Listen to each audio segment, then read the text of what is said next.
Amazing grace, how sweet the sound that saved. Meeting what is missing. Kung meron man dapat maintindihan yung mga nasa SYP, ay yung maintindihan natin bakit tayo binibigyan ni Lord ng trabaho, ano ba yung dahilan ni Lord bakit may trabaho tayo, bakit niya tayo pinopromote, bakit niya tayo binibigyan ng magandang salary, bakit niya tayo binibigyan ng commission, bakit tayo binibigyan ng mga opportunities to earn. No? So dito kasi ang papakita ko sa inyo ay yung what is missing. Ano ba ang nawawala talaga? Meron ba talagang nawawala sa buhay ng Kristiyano na katulad ninyo na SYP? Madami. At yun ang gusto kong i-share sa inyo ngayong gabi, meeting what is missing. Book of Philippians chapter 4 verse 9 hanggang 19. So bago natin ito basahin, I just want to share ito muna sa inyo kung ano yung background dito. Ang Book of Philippians was written at the time when Paul was inside the jail. Siya ay nakulong, at nung siya ay makulong, ang pinakadahilan ng kanyang pagkakakulong ay yung siya kasi ay nangaral ng Ebanghelyo. So yung mga tao nagalit sa kanya, kaya ang ginawa sa kanya ay kinulong siya. Habang siya nasa loob ng kulungan, kaya pala siya pinakulong ng Panginoon, ang dahilan upang isulat niya yung more than half of the New Testament. Sa loob ng kulungan, doon niya isinulat yung mahigit kalahati ng bagong tipan. Ito yung mga mababasa, yung mga sulat-sulat, mga sulat ni Pablo sa ganito, lahat yun. So ngayon, si Paul, sabi dito ng Bible, nung siya ay makulong, sinabi niya na ang mga kapatid sa Pilipos, nung siya ay nagmisyon sa Macedonia, hindi siya pinadala ng tulong. Pero nung siya ay nasa kulungan na, yung mga kapatid sa Pilipos, nagpadala ng tulong sa kanya, at ang inutusan nila ay parang caretaker na kung tawagin ay si Epaphroditus. Sa English ay Epaphroditus. Nung pinadala sa kanya yung tulong nila, natuwa si Paul habang siya nasa loob ng kulungan. Ngayon, itong Book of Philippians, ito yung response ni Paul sapagkat ang mga taga-Filipos ay nagpadala ng tutulong sa kanya at pagkatapos ay may mga ilang concerns. So nalaman ni Paul na maraming concerns ang mga kapatid sa Filipos, kaya ginawa ni Paul, sinulatan sila. Ang pangalan ng church nila dyan ay sa Filipos din nakatayo, sa English ay Philippi. Ito yung Church of Philippi. So itong Philippians ay sagot ito ni Paul doon sa mga concerns ng Church of Philippians sa kanya. So ngayon, eto na yung kanyang sinabi. So if you have your Bibles, chapter 4 ng Philippians, umpisahan natin sa verse 9.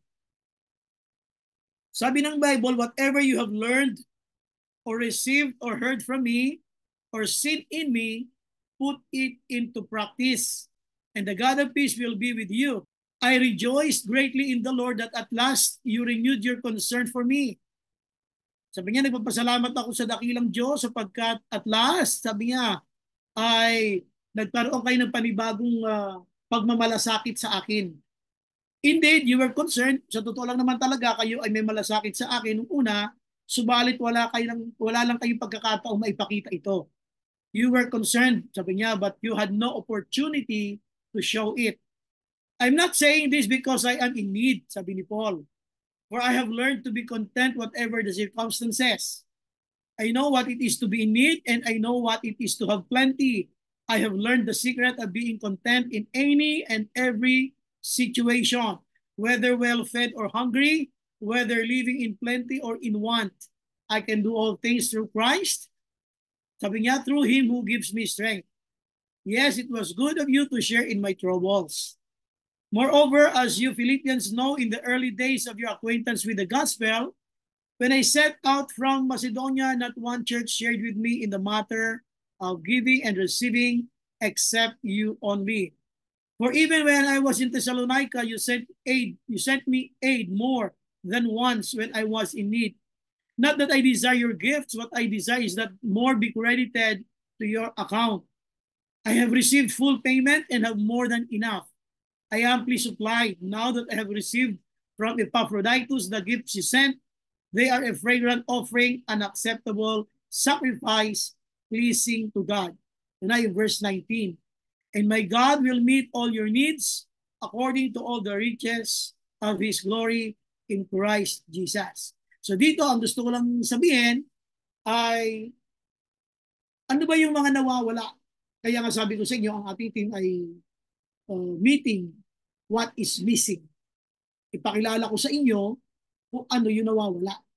Nung ikaw ba ay nagtrabaho, malinaw ba sa iyo ang dahilan bakit ka magtatrabaho? Bakit may mga kapatid tayo na hindi lang kayo sa SYP, even those who have jobs na hindi SYP, katulad ng mga men's, women's, young couples, even those who have businesses, mayroon ba kayong nakitang missing link? Ano ba yung missing link? Kasi, tingnan nyo, nasubukan nyo na ba yung kahit kayo may trabaho, kinakapos pa rin kayo? Bakit ganon? Kristiyano na tayo, pero bakit tayo nakakaranas sa matinding kakapusan? This is a very serious question, at the same time, a very sensitive question. Kasi kailangan natin itong i-deal. We have to discuss it. Talagang kailangan pag-usapan natin to because we are expecting that God will continue to bless us. Dapat. Dapat talaga. Pero pag hindi nangyayari, why is it? So, what is the missing link? Now, yung missing link na yon na hindi mo matagbuan, bakit parang kulang ka sa mga pagpapala, yun ang papakilala ko sa inyo ngayong gabi. Kaya sabi natin, meeting what is missing.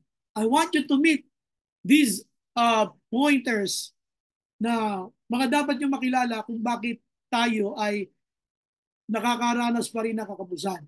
So if you have your Bibles, samahan niyo ulit ako dito sa sinasabi ng Bible sa book of Philippians chapter 4.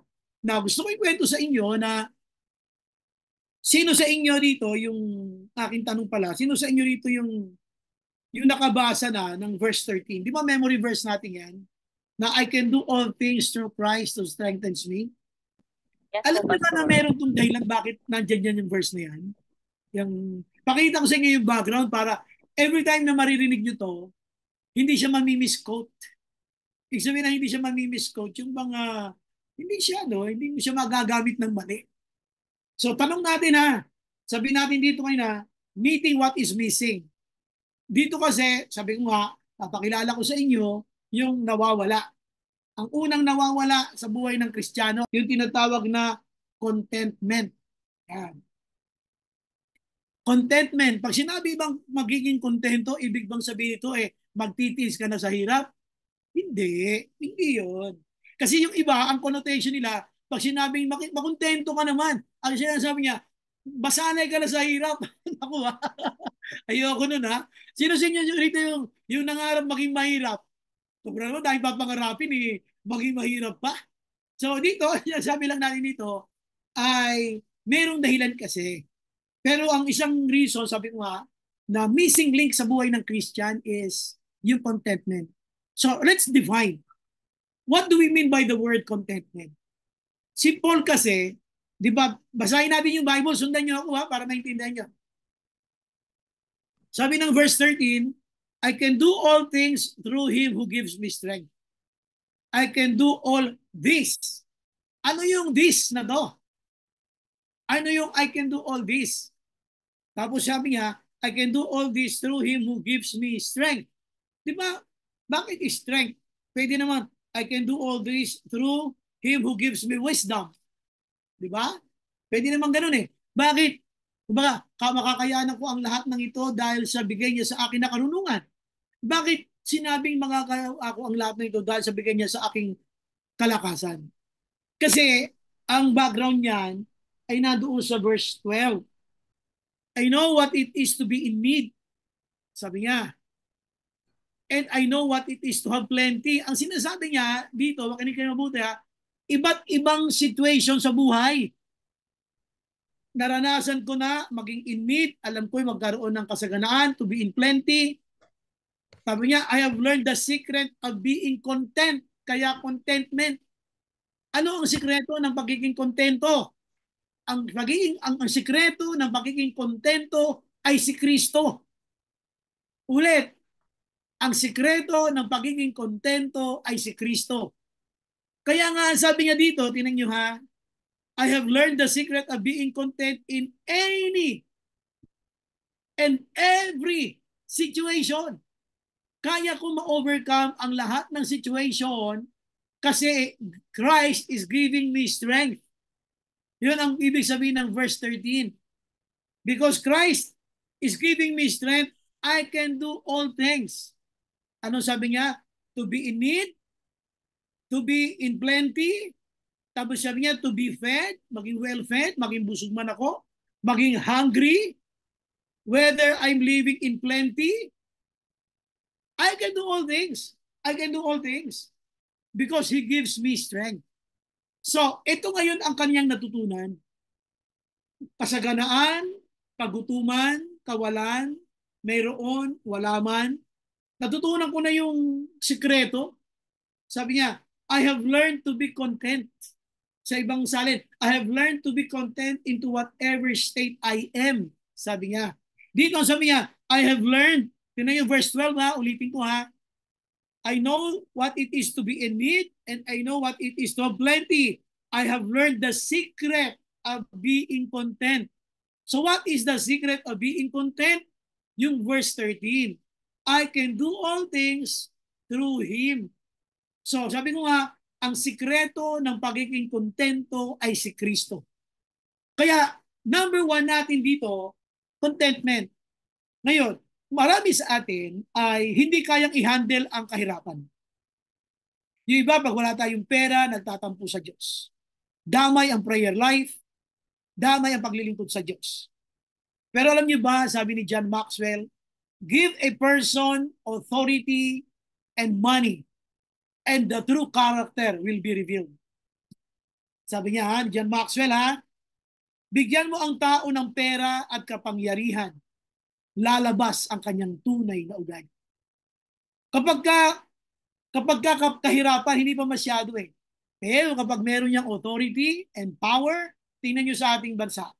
Noon, nung bago pa lang ang ating Pangulong Duterte, siya ay nagkaano pa lamang na nangangampanya, maraming gustong-gusto sa kanya. Pero paglipas ng ilang panahon, nung nakita nila yung mga extrajudicial killings na siya daw ang pinakadahilan, unti-unti yung iba, hindi naman lahat, para nagagalit sa kanya. At lalo nagalit yung iba sa kanya nung mapalitan na nga siya, ang tawag niya sa Pangulo natin ay drug addict. Bangag. Ganun ka naman sinasabi niya, coming from an ex-president, you cannot expect that. Pero wala, ganun talaga yung siguro yung pamamaraan niya para tirahin ang ating Pangulo ngayon. Ang point ko lang is this, yung sinasabi ni John Maxwell na pag yung tao ay may power, may authority, may money, that true character will be revealed. Hindi niya kayang i-handle. Kumusta ka? Have you learned the secret of contentment? Nasubukan mo na ba? Kumusta yung Christian life mo nung walang-wala ka pa? Mapapansin mo yung Christian life mo nung walang-wala ka pa, napaka-prayerful mo. Pero nung nagkaroon ng laman yung ATM mo tsaka GCash mo, parang ang prayer mo, konti-konti na lang. Pagka may problema, iyak agad sa Panginoon. Pero pag may pera tayo, hindi. Bayaran ko na lang yan. Magkano ba yan? Ha? Ganun na lang eh. So, lot of people, even the Christians, had the hard time of handling the attitude of being content. So, sabi rito ng Bible, whatever situation we are into, the secret of contentment is Christ. Kahit ano ba ang kalagayan mo, ikaw ay nananagana, pagkasama mo si Kristo, tama pa rin ang mga desisyon mo. Tama pa rin ang priorities mo. Pag ikaw naman ay hirap sa buhay at kasama mo si Kristo, hindi magiging dahilan yung kahirapan sa buhay para hindi ka makapaglingkod sa Panginoon. Ikaw man ay sagana, ikaw man ay gutom, may pera ka man o wala. Dahil si Kristo ay nasa iyo, kaya mong i-handle yan. Sapagat ang iyong kasapatan ay wala sa material na bagay, ang iyong kasapatan ay nasa Panginoon na sa atin ay gumagabay. So dito, malinaw na malinaw yan ha. Ulitin natin yung ating team. Meeting, what is missing? Number one, sabi nga natin, yung contentment. How is our contentment? Hanggat hindi si Kristo ang iyong kasapatan, hahanapin mo sa ibang bagay ang iyong kaligayahan. Hanggat hindi si Kristo ang iyong sabihin natin na number one priority in life, you will try to outsource happiness from other people, from other things. Tandaan nyo, you cannot find true joy from wrong sources. It can only be found in Jesus Christ. Because contentment is in Christ. If Christ is with you, you can handle power. You can handle authority. You can handle abundance. You can handle difficulties. You can handle poverty. You can handle authority because Christ is in you. Yun yung sabi ng Bible dito na I can do all things. All things. Lahat ng situation kaya kong i-handle because Christ is with me. Now, another pointer na gusto ko ipakilala sa inyo rito, hindi lang yung contentment. Ang sinasabi kasi dito ni Paul, nung siya ay nakulong, kayong mga members ko sa Church of Philippi, sa mamagitan ni Epaprodito, nakarating sa akin ang tulong nyo habang ako'y nakakulong. Ako ay blines ninyo. At dahil ako'y blines ninyo, pagpapalain naman kayo ng Diyos ko. Dahil ako'y pinagpala ninyo, pagpapalain din kayo ng aking Panginoon. Okay. Basahin natin yung Philippians 4:19. God will meet all your needs according to the riches of His glory in Christ Jesus. Alam niyo itong verse na to, pag ni-recite mo ito, maganda lang itong i-recite. Pero alam niyo ito ay pinakialaman ng demonyo. Di ba kung natatandaan ninyo, si Kai, kung inabot mo yung mga kanta natin noon na My God shall supply all my needs. Naalala mo yung kantang yun? Hindi, no? Hindi, no? Hindi na, mga ano yun, mga unang kanta yan eh. Kasi, hindi kasi yung biblical, yung kanta na yun. Kasi sinasabing galing sa Bible, My God shall supply all my needs, which is wrong. Kasi ang nakalagay sa Bible, basahin natin, samahan niyo ako ha, ito nakalagay sa Bible, My God will meet all your needs, not my needs. Uy! Ang nakalagay dyan, and my God will meet all your needs, not my needs. Sa kanta, my God shall supply all my needs. No. Pinakialaman ng demonyo yan. Tinuruan maging selfish ang Christians. Ang background ng verse na ito, dahil blines nyo ako, sabi ni Paul, hamantala ako'y nakakulong. Sabi niya, yung kasaganaan ninyo, isinyer nyo sa akin, ang Panginoon ko naman, pagpapalain kayo. Yung Diyos na pinaglilingkuran ko, pagpapalain kayo. Kaya sabi niya, my God will meet all your needs. You are meeting my needs habang ako'y nakakulong. Yung Diyos ko naman, kayo naman ay pagpapalain. Kaya sabi nga dito, my God will meet all your needs, not my needs. Ako na nga pinagpala, ako pa rin ba naman yung ini-meet ang needs? My God will meet all your needs. Naintindihan nyo? And how it is, ito yung missing link na pangalawa na gusto pakilala sa inyo. Sabi natin, meeting what is missing. Ano yung number one natin? Yung number one natin, contentment. Ang number two, yung commitment. This is God's commitment to Christians who are supporting their men of God, their church. Sila na mga nagsusupport sa church, sa mga... Dito kasi ang context kasi nito si Paul eh. Siya yung man of God eh.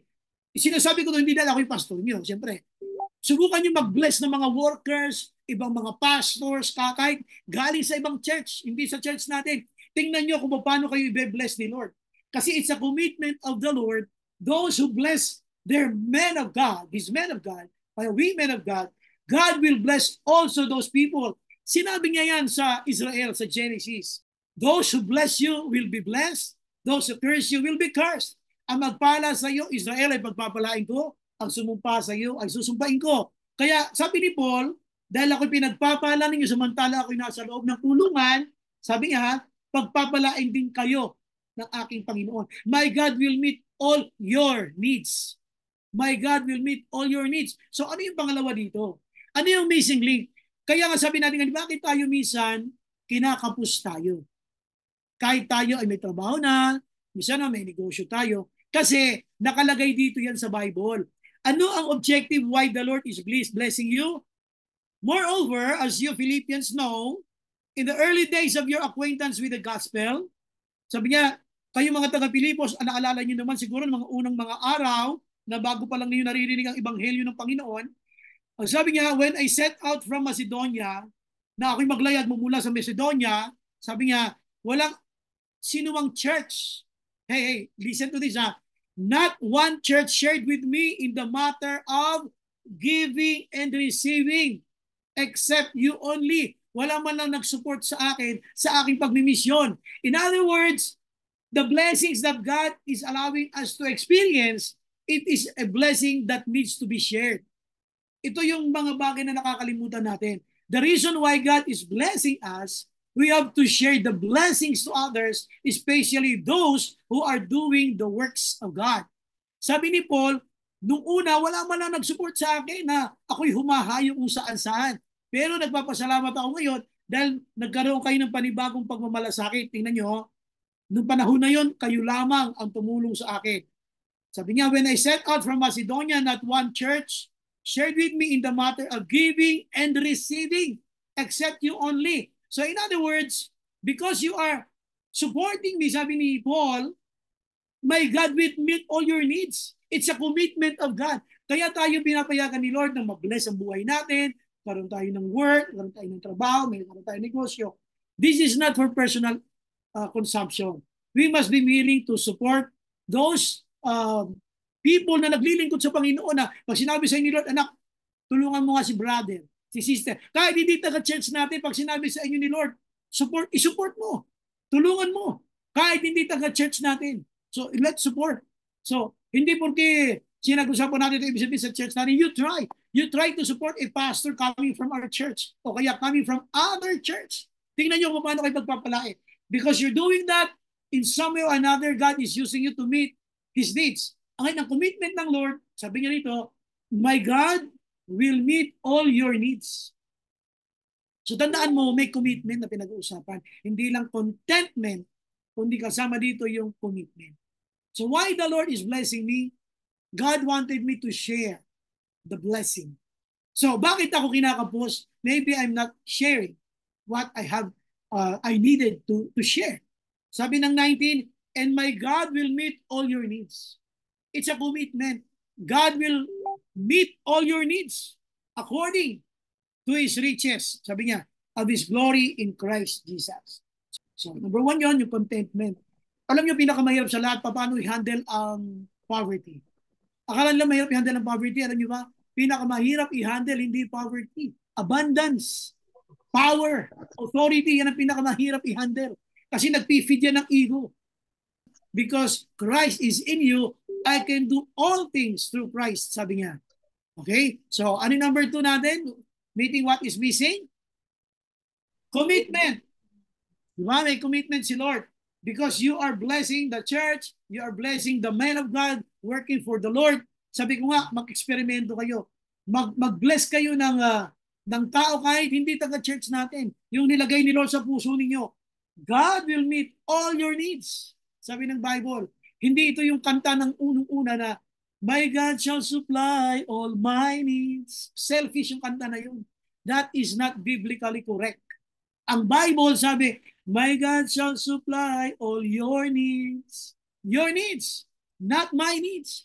Because you are, sabi ng Bible, because we are supporting Paul, the God of Paul will meet the needs of ours. Yung ating pangangailangan. So yun ang nawawala. Kaya pag hindi mo yun naintindihan, akala mo lahat ng mga blessing na nasa iyo is for personal consumption, nagkakamali ka. You need to be ready to share your blessing, and God has a commitment that God will meet all your needs. Pangatlo, ano ang sabi ng 17? Not that I desire your gifts. What I desire is that more be credited to your account. Alam niyo ba kung ano ang ibig sabihin nito? Makinig kayo mabuti ha. Hindi dahil sa ako ay nangangailangan. Hindi dahil sa kailangan ko yung inyong mga love gift sa akin, sabi ni Paul. Kundi sinasabi ko to sa inyo so that more will be credited to your account. Ibig sabihin, the more you support the church, the more you support yung men of God o kaya mga workers of God, sabi ko hindi lang sa church natin, kahit mga taga-ibang church na sinabi ng Lord, tulungan mo yung si brother, si sister na ginagamit ni Lord. Ang sabi ng Bible dito, hindi yan dahil kailangan nila. Sabi ni Paul, not that I desire your gifts. Ano ang sabi niya rito? Not that I desire your gifts. Sabi niya, what I desire is that more be credited to your account. Grabe. Anong pangatlo? Yung complement. Complement ha, hindi compliment na parang ang pinupuri. Pag sinabing complement, making it more improved. Yan. Kumbaga, to help improve. Kumbaga, kung ang iyong credit line sa langit ay 500,000, pwedeng gawin ni Lord 100 million ang iyong credit line sa langit. Be more. More will be credited not to my account, but to your account. Kaya nga, the more you bless people, the more God is blessing you. Kaya lalo ko pinagpapala, ito yung nakakalimutan natin. Tayo naman nagtatrabaho at nagninegosyo. Gusto natin, pag meron tayong kinita, subi agad, tabi agad sa savings. No. Pinayagan ng Diyos na mag-work ka, magkaroon ka ng trabaho, to be a blessing to others. And while you share it, God has a commitment, talalakyan ko yung credit line mo. Kumbaga tataas. Kumbaga 500,000, gagawin ni Lord 1 million yan. Nabasa niyo ba yung 70? Huy, kung meron kayong physical Bible, kuhitan nyo yan. Napakaganda ng verse na yan. Not that I desire your gifts. What I desire is that more be credited to your account. Grabe. Uy! Naintindihan nyo na siya. More will be credited to your account. Naka-receive na ba kayo ng text message na 50,000 was credited to your account? Wow! Text message yun ha. Galing sa bangko, Metro Bank, o kaya Union Bank, i-text ka, 20,000 has been credited to your account. Ibig sabihin, may nag-deposit ng ganung halaga sa account mo.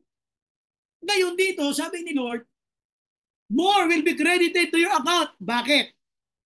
Alam nyo, sa 19, basahin natin ng buo. Basahin natin ng buo para lang tayo magkaintindihan.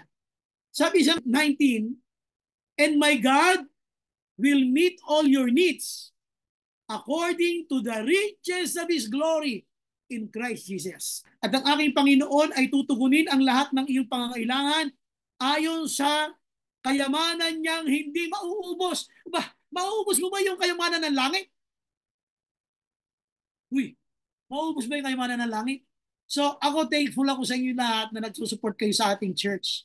But I just want to remind you that the more you do it, God is increasing your credit line in heaven. Kaya kung meron kang mga pinagpe-pray in the future, pag talagang need mo na, your credit line is open. Available yan because you have your own deposits. Meron ka mga in-invest para sa Panginoon. At pagdating ng oras na yan, God will show it to you kung paano siyang tutugon sa pangailangan mo.